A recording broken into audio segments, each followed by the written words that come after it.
Hi everyone, welcome to chapter 3. Today we're going to be diving into the literature review, and with that, we have 4 key topics for today. The first is understanding the role that the literature review plays in a research process. The second, I'll go through some strategies for locating related literature. The third thing will be organizing and synthesizing the literature into a cohesive review. And then finally, practical tips application for writing the literature review. So, with that being said, let's talk about the role of the literature review. So, what does a literature review do? The text actually lists 9 things. I will say, first and foremost, it actually helps you understand and know what others have researched on the same topic or problem. The literature review also offers new ideas and new perspectives that haven't occurred yet. It can also inform you of other individuals who have addressed the topic, which is very helpful because if you saw the video on chapter 2, I mentioned that you really want to share your knowledge, you want to collaborate and network. Research is never done in isolation. So you can go ahead and reach out to people. If you see common names coming up in literature, they're likely experts in that topic. It can also uncover controversial issues and gaps in understanding that have not been fully resolved yet. It can reveal sources of data. That's really great. And it can introduce you to assessment tools. And so when we say assessment tools, especially in quantitative research, if a researcher is giving, let's say a reliable and validated instrument, you may see that if you're looking at a topic, for example, on we'll just say maybe psychological contract. There is an assessment for that. And if you see and read the literature on psychological contract, you may actually find that the same instrument is being used. So that might be a really great place to start. And then it can also help make sense of the findings and then tie results to prior work, so the works that preceded you. And then finally, it can help you bolster confidence because you'll have confidence in your topic and others will have confidence in you. So, strategies for locating related literature. Bulk of this video will be spent on this topic because there's a lot to go through. There are really 5 places that we could start when it comes to how we locate literature on a topic. There are books, there are journals, there are newspapers, government publications, conference presentations, and internet websites. Those are really going to be the areas that you can like the types of sources you can use. Um, Regardless of where you're going in these 6 things, you want to start with 1 or 2 keywords on a topic of interest. And then from there, you'll narrow it further as you begin to find literature. So I believe the textbook brings up the example on, a topic of maybe a researcher wants to uncover why people commit serious hate crimes. So they might actually go in and they might type in hate crimes and read literature that is already existing on that topic. Once those 2 words are used, you may begin to find kind of some sub-themes and additional ways you can filter. So hate crimes might be split up into stereotyping. You may find racial bias. You may find group bias. So those are all things that as you come up with couple general keywords, you'll begin to kind of like narrow it a little bit further. Now, I mentioned that there were 5 places that you could go to and where you could start. Um, the library catalog, so we'll talk about that. Online databases, reference librarians, the internet, and then other researchers' citations and reference lists. So these are all really, really great resources for you. So first, let's talk about the library catalog a little bit. So you've probably heard the word periodical. What is a periodical? It is essentially a library's collection, and that collection includes a mixture of academic journals, popular magazines, newspapers. Those are periodicals. Now, at universities and colleges, you may find that it's primarily an electronic database. where you can find some of these sources. The other thing I will say about using the library is to avoid citing basic textbooks in your literature review. Okay, so that doesn't necessarily add a lot. If we're citing basic textbooks, we really want to be citing scholarly journal articles, scholarly sources.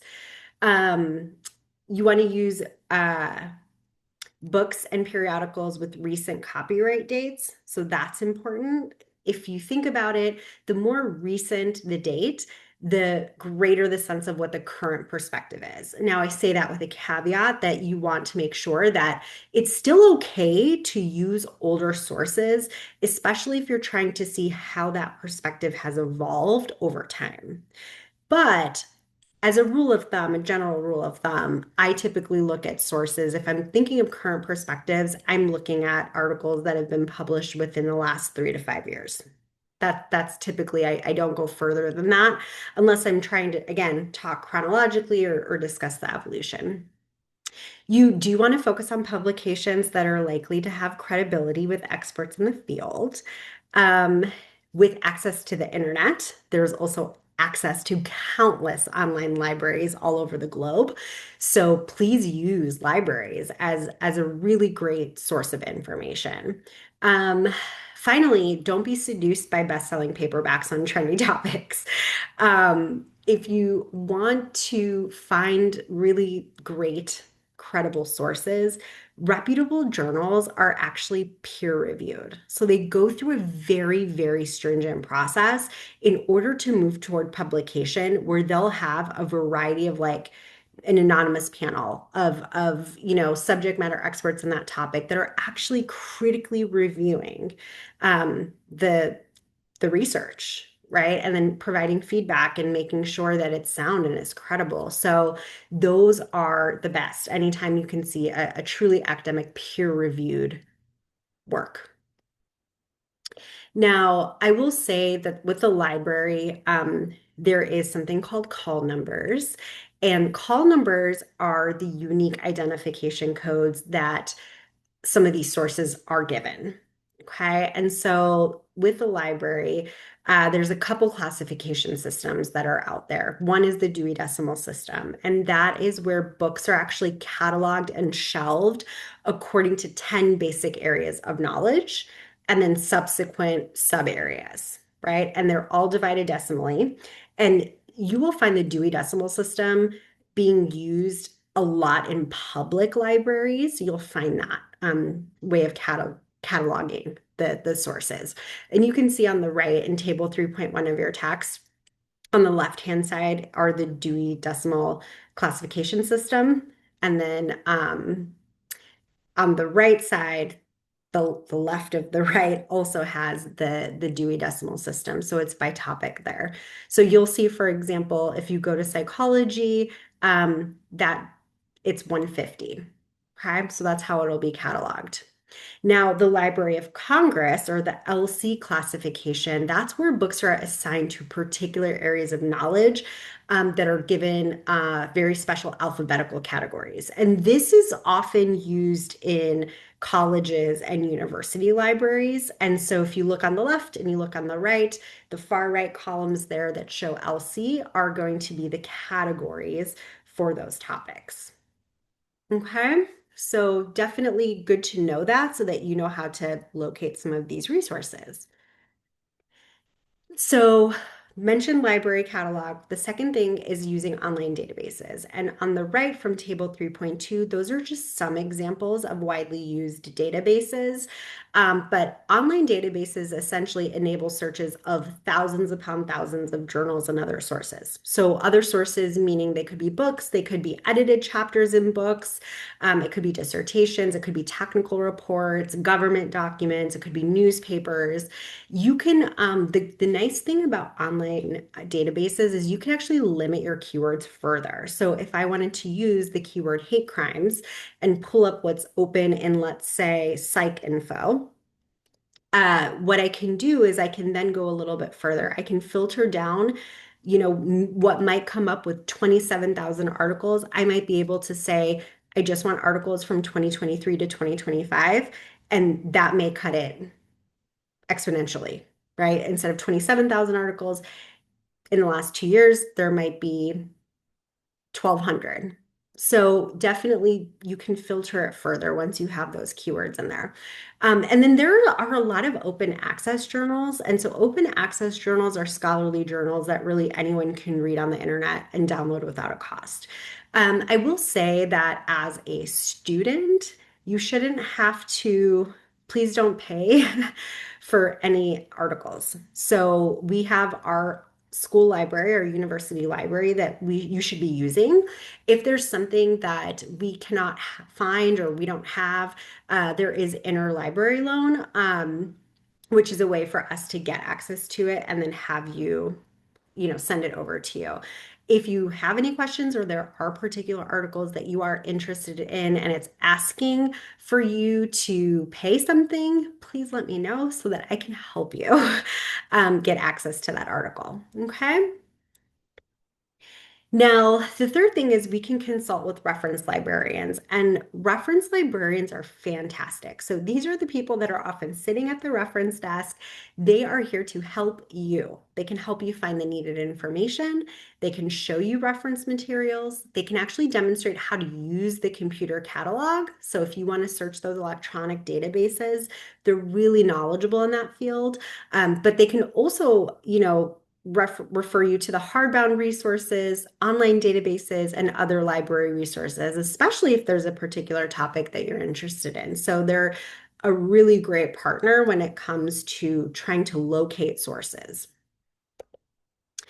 Next, we have surfing the internet, right? So when you want to surf the internet, I mean, it is like really overwhelming, right? How much information is out there. And so I would recommend that you use at least 2 keywords to limit your search.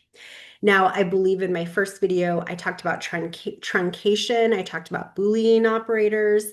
Now, you can also do a couple other things. So you can type a plus sign, the plus symbol, before any keyword that you definitely want to be used in your search. So if I wanted some autism, I would put plus sign autism. Okay. If you want to look for a phrase, if it's, applied behavior analysis, for example, you want that phrase in your results, put quotation marks around that phrase. Okay. And that will help to filter it further. One website that comes up a lot that we've all heard about is Wikipedia. And Wikipedia is great, don't get me wrong, but it's also able to be edited at any time by anybody.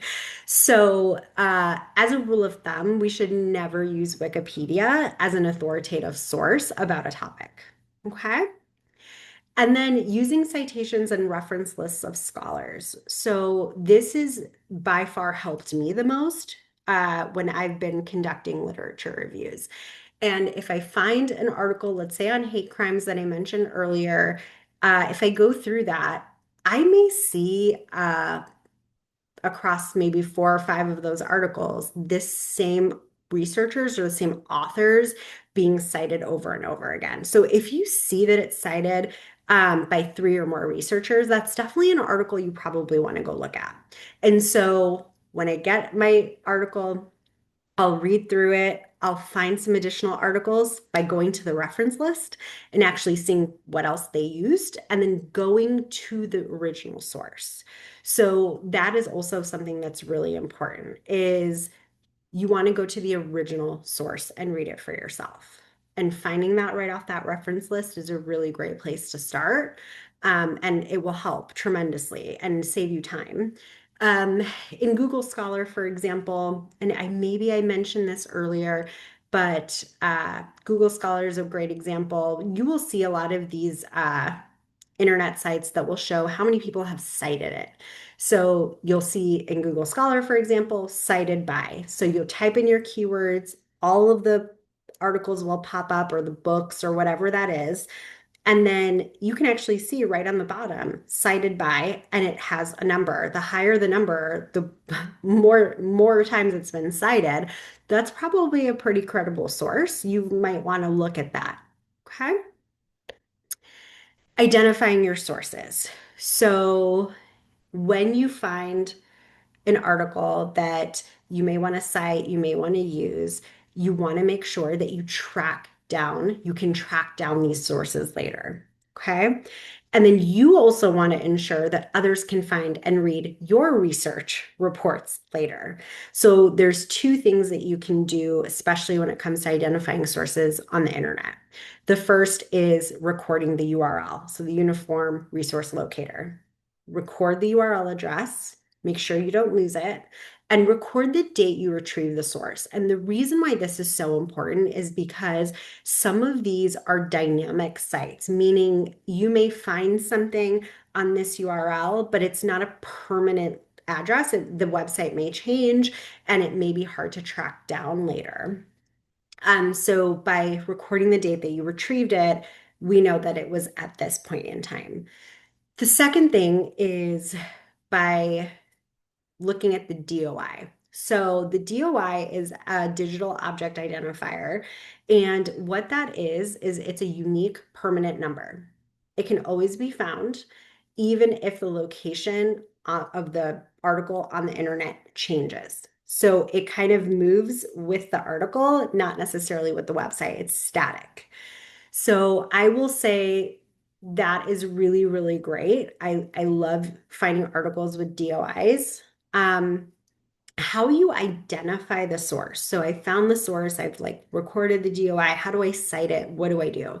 That depends on the discipline that you're in. So for social scientists and us in kind of that psychology space and whatnot, we use APA style and we use 7th edition because that is the newest edition that is out there. You may have, I think, like um, there's, Chicago, which might be used more in mathematics. I think there's MLA, which might be used more in the humanities field, but in social sciences, we use APA 7th edition. Okay, so that is the official way that we would identify and cite our sources. Now, it's also important to talk about evaluating the research of others. And this is a checklist in chapter 3 in your textbook, but very important. You, as you're building your critical thinking muscles, you need to make sure that you are examining the work of others with a critical eye. You don't want to take others' conclusions at face value. And you want to determine for yourself whether their conclusions are justified based on the data that they provided. And so there's a really good checklist here that talks through, did the article say this? Did the authors do this? Did they mention that there was what the research problem was? Did the author explain the procedures clearly enough that you could repeat the work and get similar results? This, again, really great tool as you're starting to evaluate articles. It's a good starting point. So I highly recommend using this checklist. Now, the third part of today's video is talking about organizing and synthesizing the literature into a cohesive review. So there are 3 things you want to do.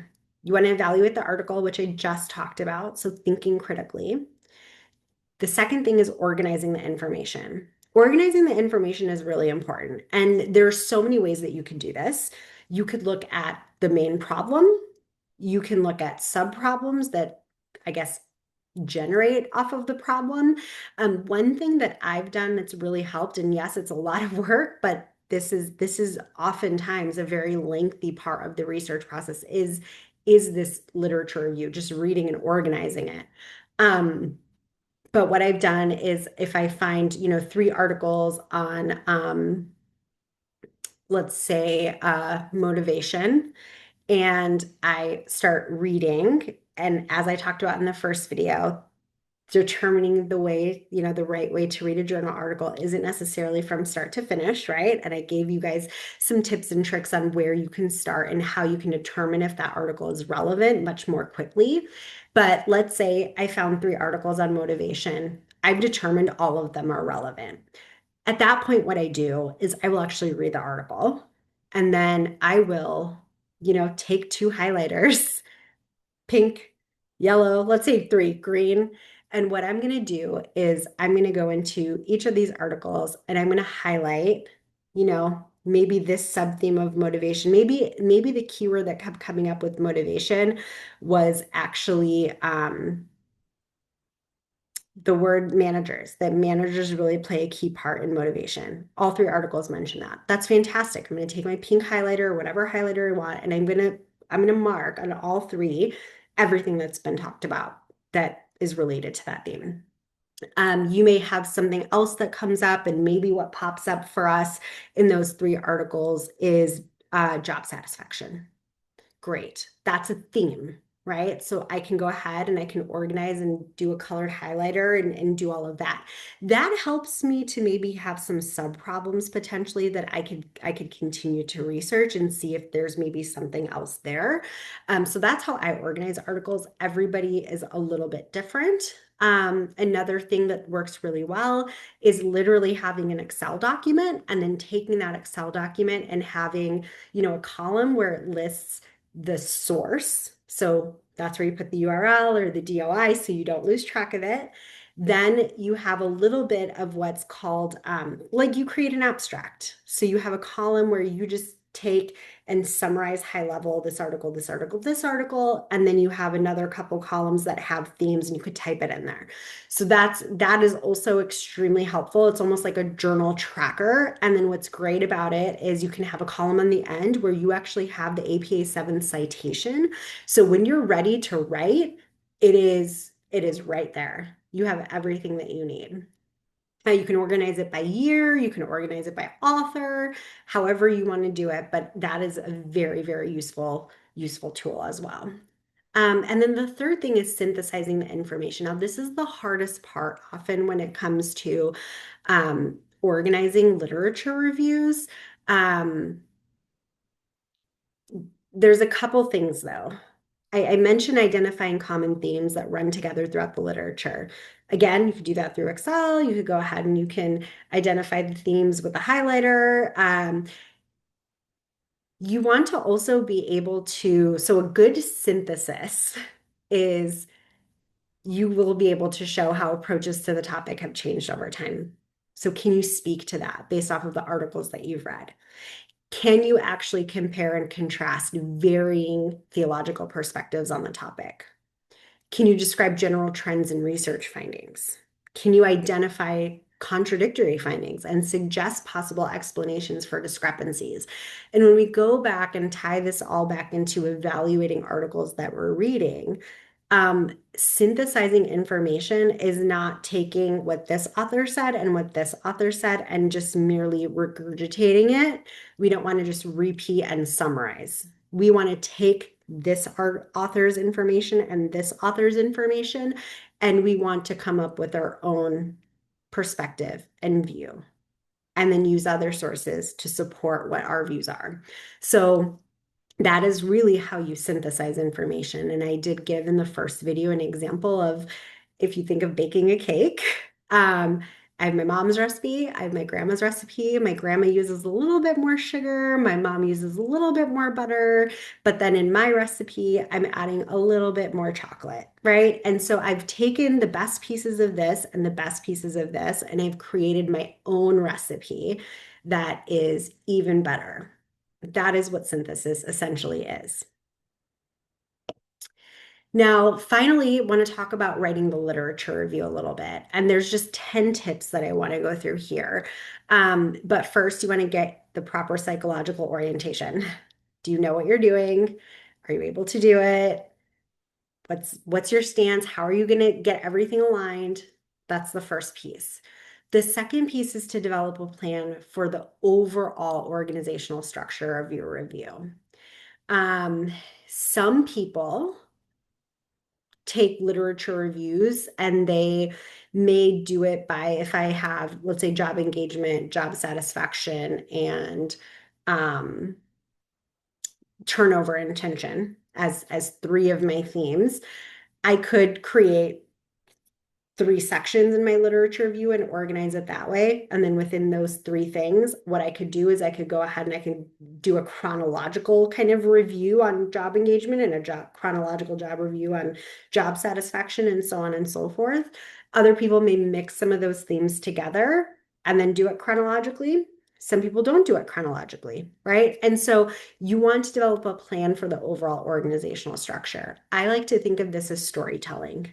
So for me, what works is talking about the evolution over time. Okay, here's how this started. Here's what turnover intention means. Here's where we've seen that it's been a problem. And then it's been a problem because people are unmotivated, because managers aren't doing XYZ. Whatever that looks like, that's one way I can organize it. Okay. So you have to make sure that you are thinking through what makes sense. Now, a literature review is often one of the lengthiest pieces in the research process. And I said that a few slides ago, but I say that because even when you're reading um, articles, you'll find that that section is longer. Even in my dissertation, my literature review is 32 pages. That was by far the biggest undertaking I had in my entire in all of the 5 chapters that I wrote. And so what I have found um, that has helped quite a bit is to not look at it as this daunting 32-page task, but almost look at it like, okay, I'm writing 3 individual papers. I have 3 variables. I'm writing 3 mini papers, like 10 pages each on each topic. And then what I'll do then is then I'll put it together. So I'm like, let me write this mini paper on like burnout. Let me write this mini paper on emotional intelligence. Let me write this mini 10-page paper on this. And then I'm putting it together and I'm tying those threads. Okay. Again, everyone's a little bit different. You do want to provide transitional phrases, sentences, or paragraphs that are going to help readers follow through your train of thought. And I mentioned this in the chapter 2 video, but this is really important because I mentioned that a lot of students have told me, hey, it feels like I'm repeating myself a lot. And it does, right? I think we just talked about the purpose statement and writing a purpose statement. Put it at the very end of your introduction. Guess what? It's going to be the first sentence in your conclusion again. It may even be one of the sentences in your methodology section. So just make sure that people can read any part of it and know exactly what you're talking about. But provide those transitions, try and make them very clear.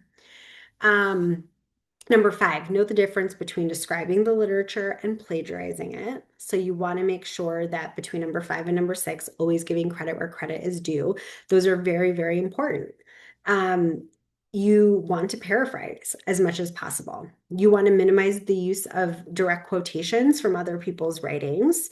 Make sure you're summarizing what you've said. So it could be a summary at the end, and then maybe even at the beginning, you're talking about here's the structure of the paper. This is what we'll be talking about. This is what I'll be talking about. And then summarizing at the end, this was, what was discussed. So you want to summarize that. And then remember that your first draft is not going to be your last draft. Again, research is a cyclical process and it is very iterative. And so you will go through several iterations of it. And but research is fun. It really is. It's really cool to be able to take something and produce it. And if not, even just being a consumer of that research and like knowing how to actually look at things critically and then take that and apply it into real life is awesome, right? And applied research. And then ask for advice and feedback. So people are always happy to help. Ask for advice and feedback. And the other thing I will say is, you can always ask a peer of yours to read it. As you guys are kind of, again, developing these muscles and trying to really dive into research methodology and how you read and write, I would say ask a colleague, ask a peer, classmate to read what you've written, right? Because you're going through this together. I'm happy to do that as well. Okay. And that is it. That is it for chapter 3. I hope this was helpful and I hope you have a great rest of your week. Thank you.